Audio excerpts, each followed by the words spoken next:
the act of songwriting is painful. The act of songwriting is like, takes like the part of, I have to access the part of my brain that had a really tough time learning in high school, that tells me I'm stupid, and do something and like write. And that's kind of a painful place to go to. And it's problem solving in a way that's like not super fun all the time.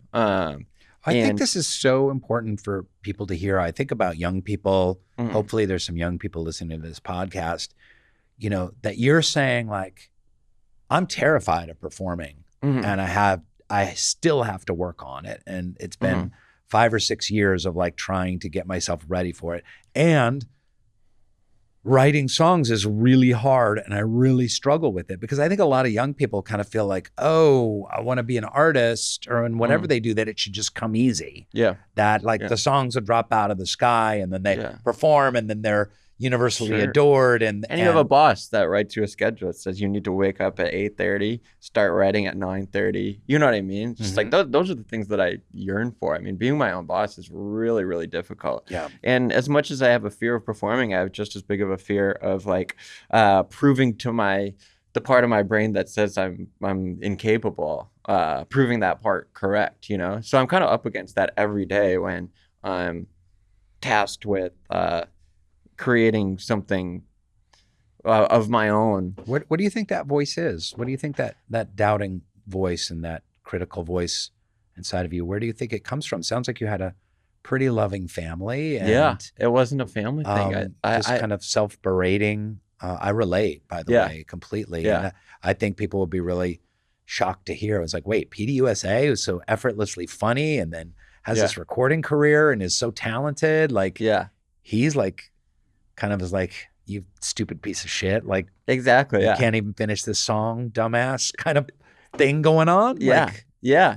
I mean, I couldn't, in the same way that I couldn't do my Spanish homework or couldn't do my math homework. Like, I never thought of myself as smart, you know, in the way that we are in the normal path of it all. You know what I mean? I didn't think I had any business going to college.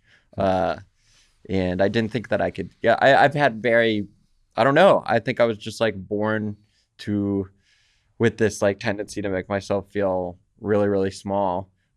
Maybe to avoid making big mistakes, or avoid taking up too much space, or to avoid like hurting people in the way that more assertive people tend to. I have no idea, but it's something that like I was born with, and it has been with me forever. And something that like my life is fucking awesome, but I still have to combat that pretty much every day.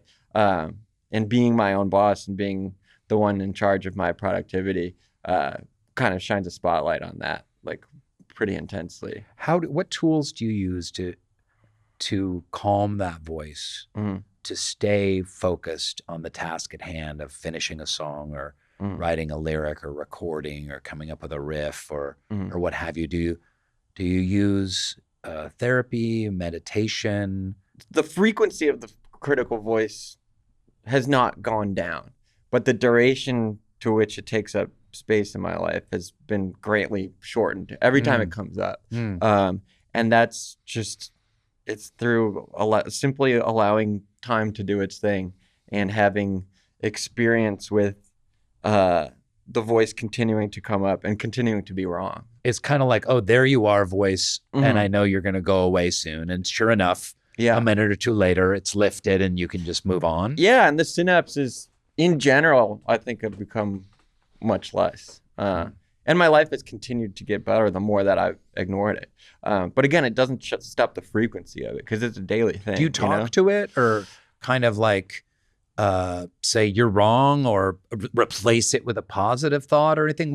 What happens when it comes up? Like I just allow it to pass through. I think like in the worst of it all, when it would come up, I could wallow in it for weeks or months, but sometimes even years at a time. And that was in your 20s. That was in my 20s, yeah.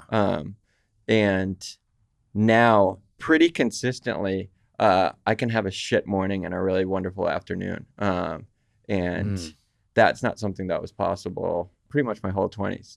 But just the idea that you could wake up feeling amazing and then at 1 o'clock feel like crap and then have an amazing evening. I mean, that's happened to me so frequently. Yeah. That I have to trust that that's just like a normal part of how things work. So now when I'm feeling shitty, I have that like the experience of turning it around so many times that I have to trust that it's gonna continue to happen.